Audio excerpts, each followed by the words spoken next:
El Kybalión. Capítulo 12. Causalidad. Toda causa tiene su efecto, todo efecto tiene su causa. Todo ocurre de acuerdo con la ley.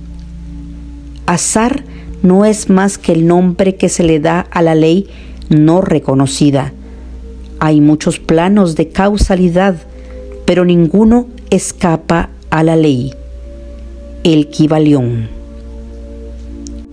El sexto gran principio hermético, el principio de causa y efecto, encierra la verdad de que nada sucede casualmente, que la casualidad es solo un término que indica la existencia de una causa no reconocida o percibida, que el fenómeno es continuo, sin soluciones de continuidad. El principio de causa y efecto está tras todo pensamiento científico, antiguo o moderno, y fue enunciado por los instructores herméticos de los tiempos primitivos. Y si bien han surgido muchas discusiones y disputas entre las varias escuelas de pensamiento, esas disputas han versado especialmente sobre los detalles de la operación del citado principio y también sobre el significado de determinadas palabras. El inmanente principio de causa y efecto ha sido aceptado como correcto por todos los pensadores del mundo que merecen realmente tal calificativo. Pensar de otra manera sería sacar el fenómeno del universo del dominio de la ley y del orden, relegándolo a ese algo imaginario al que el hombre ha dado el nombre de casualidad. Un poco de meditación evidenciaría que no existe absolutamente tal casualidad.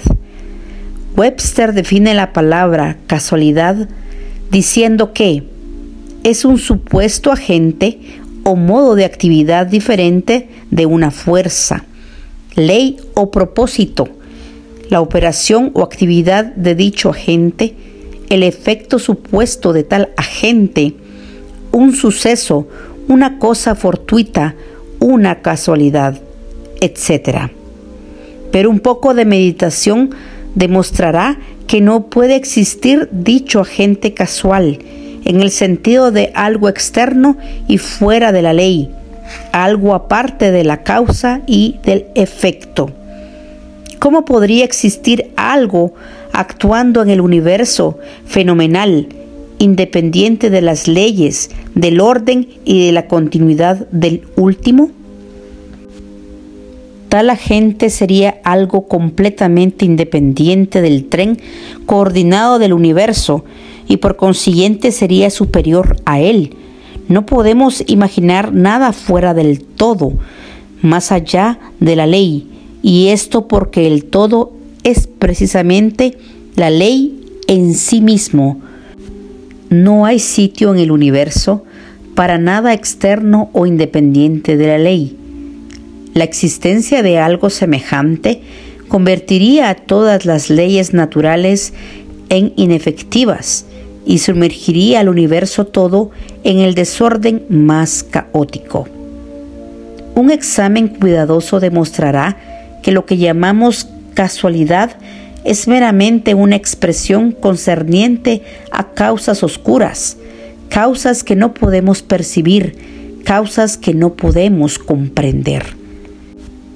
La palabra casualidad se deriva de una frase que significa echar los dados, siendo la idea encerrada que la caída es meramente una ocurrencia, sin relación con causa alguna, y en este sentido suele emplearse la palabra en cuestión, pero cuando se examina el asunto detalladamente, se verá que no hay tal casualidad absolutamente en la caída de un dado. Cada vez que cae el dado, mostrando cierto número, obedece a una ley tan infalible como la que gobierna la revolución de los planetas en torno del Sol. Tras la caída del dado, existen causas o cadenas de causas, eslabones en ininterrumpida sucesión, hasta donde la mente no puede alcanzar.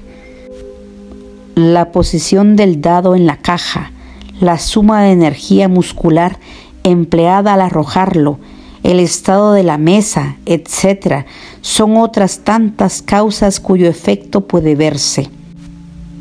Pero tras estas hay encadenamiento de causas invisibles precedentes, todas las cuales obran sobre el número que el dado debe mostrar en la parte superior. Si se arrojan los dados un gran número de veces, se verá que los puntos marcados son casi iguales. Esto es, que habrá igual número de unos, de dos, etc. Arrójese una moneda al aire y al caer dará cara o cruz. Pero si se arroja un número de veces suficientes, las caras y las cruces se igualarán, pero todo cae bajo la operación de la ley de causa y efecto. Y si pudiéramos examinar todo el eslabonamiento de causas, veríamos claramente que era sencillamente imposible que el dado cayera en otra forma que en la que cayó, bajo las mismas circunstancias y al mismo tiempo. Siendo las mismas causas, se produce siempre el mismo resultado. Toda ocurrencia tiene su causa y su porqué. Nada ocurre sin causa, o mejor dicho, sin una cadena de causas.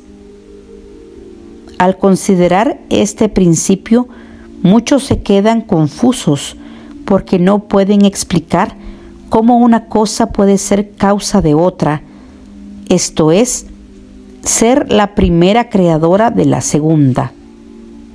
En realidad, ninguna cosa puede producir o crear otra. La causa y el efecto residen meramente en los sucesos. Un suceso o acontecimiento es lo que viene, llega u ocurre como consecuencia o resultado de un acontecimiento o evento anterior. Ningún acontecimiento crea otro, sino que no es nada más que el eslabón precedente en la gran cadena coordenada de sucesos que fluyen de la energía creadora del todo. Hay una continuidad de solución entre todos los acontecimientos precedentes, consecuentes y subsecuentes. Existe siempre una relación entre todo lo que ha pasado y todo lo que sigue.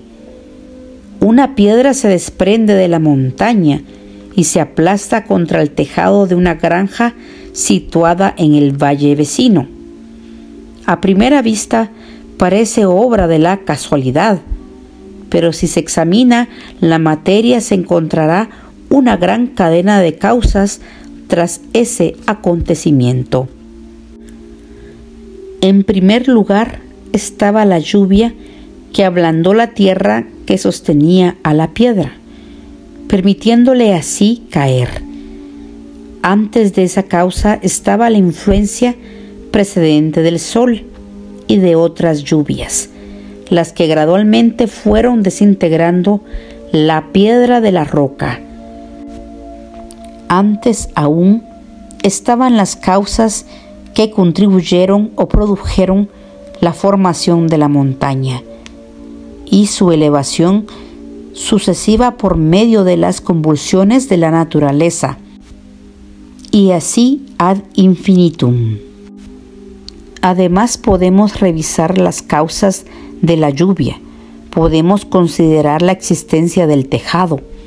En una palabra, pronto nos encontraríamos envueltos en un laberinto de causas y efectos del que pronto tendríamos que luchar para escaparnos.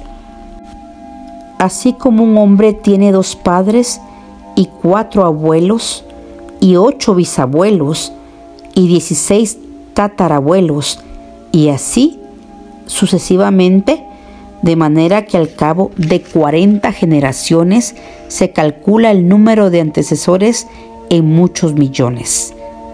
Así también suceden con el número de causas que subyacen tras el suceso o fenómeno más nimio, tal como el paso de un liviano trocito de carbón llevado por el viento. No es nada fácil seguir la pista de esa partícula de hollín hasta los primitivos períodos de la historia del mundo, cuando formaba parte de un macizo tronco que más tarde se convirtió en carbón. Y así sucesivamente hasta el momento en que pasaba volando ante nosotros en busca de otras muchas aventuras.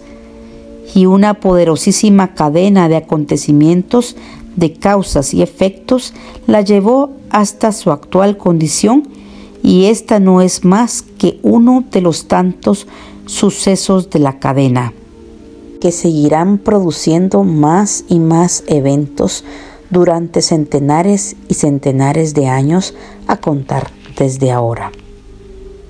Una de las series de acontecimientos originados por esa partícula de hollín flotante ha sido el escribir estas líneas, lo que ha obligado a un tipógrafo a realizar cierto trabajo.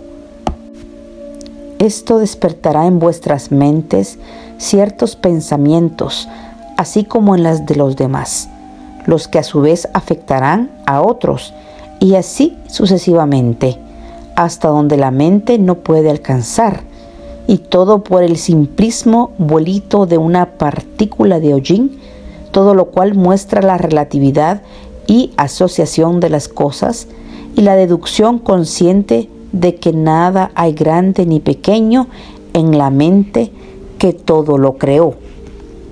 Meditemos un momento. Si cierto hombre no hubiera encontrado a cierta mujer en la obscura edad de piedra, vos que estáis ahora leyendo estas líneas no estaríais ahora aquí. Y si quizá la misma pareja no se hubiera encontrado, los que escribimos estas líneas tampoco estaríamos aquí. Y el mismo hecho de que nosotros, por nuestra parte, escribamos y de que vos leáis por la vuestra, afectará no solamente nuestras propias vidas, sino que también tendrá un efecto directo o indirecto sobre muchas otras personas que viven actualmente o que vivirán en las edades por venir. Todo pensamiento generado en nuestra mente, todo acto realizado, tiene sus resultados directos e indirectos, que se eslabonan coordinadamente en la gran cadena de causas y efectos. No deseamos entrar a discutir sobre el libre albedrío y el determinismo en esta obra, por múltiples razones. Entre otras muchas, la principal es que ningún lado del asunto es completamente exacto, siendo en realidad ambos parcialmente verdad, de acuerdo con las enseñanzas herméticas. El principio de polaridad demuestra que ambos aspectos son medias verdades, los opuestos polos de la verdad. La verdad es que el hombre puede ser a la vez libre y limitado por la necesidad, dependiendo todo del significado de los términos y de la altura de la verdad, desde la cual se examine el asunto. Los antiguos escritores expresaban el punto diciendo que, cuanto más lejana está la creación del centro, tanto más limitada está. Cuanto más próxima está del centro, tanto más libre está. Los hombres en su mayoría son más o menos esclavos de la herencia, del medio ambiente, etc., y manifiestan muy poco libre albedrío. Se ven arrastrados por las opiniones, costumbres y pensamientos del mundo exterior, así como también por sus emociones, sentimientos y modalidades. no manifiestan el menor dominio de sí mismo que merezca ese nombre, y con indignación rechazan esa afirmación diciendo: yo puedo obrar ciertamente con plena libertad y hacer lo que se me dé la gana. Hago precisamente lo que quiero hacer, pero no pueden explicar por qué o de dónde viene el necesito y me gusta. ¿Qué es lo que les hace querer una cosa con preferencia a otra? ¿Qué es lo que les hace gustar una cosa y no otra? ¿No hay ninguna razón para sus gustos y necesidades? El maestro puede transformar los agrados y necesidades en otros en el extremo opuesto de su polo mental. Puede y tiene la capacidad de querer en vez de querer porque algún sentimiento, modalidad, emoción o sugestión del medio ambiente despierta en él una tendencia o deseo de hacer tal o cual cosa. La mayoría de los hombres es arrastrada como si fuera una piedra, obedeciendo al medio ambiente, a las influencias externas y a las modalidades, deseos y emociones internas, etc., por no hablar de los deseos y voluntades de los demás que son más fuertes.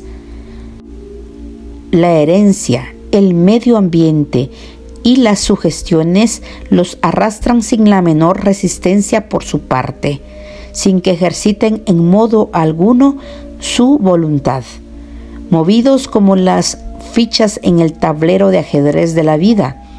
Desempeñan su parte y se quedan a un lado después del juego.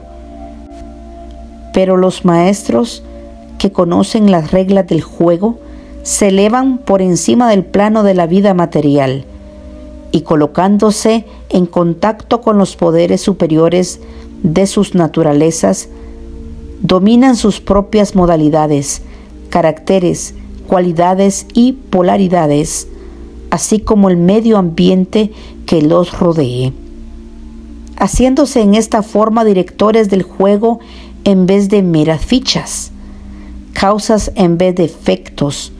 Los maestros no se libran de la causalidad en los planos superiores, sino que están bajo el contralor de esas más elevadas leyes y, haciendo uso de estas, se hacen dueños de las circunstancias en los planos inferiores. De esta manera forman una parte consciente de la ley, en vez de ser sus ciegos instrumentos. Mientras obedecen y sirven en los planos superiores, dominan y son dueños del plano material. Pero tanto arriba como abajo, la ley está siempre en operación. No existe tal casualidad o azar. La ciega diosa ha sido abolida por la razón. Ahora podemos ver con ojos iluminados por el conocimiento que todo está gobernado por la ley universal y que el infinito número de leyes no es más que manifestaciones de la única gran ley, la ley que es el todo. Es pues muy cierto que ni siquiera un gorrión deja de estar presente en la mente del todo, que hasta los cabellos de nuestra cabeza están contados, según dicen las Escrituras. Nada hay fuera de la ley, nada ocurre en contra de ella. Pero la doctrina hermética dice que el hombre puede emplear la ley contra las leyes, que lo superior siempre prevalecerá contra lo inferior, hasta que el hombre haya alcanzado aquel estado en el que buscará refugio en la ley misma y podrá evadirse de todas las leyes fenomenales. ¿Se puede comprender el significado íntimo, interno de esto?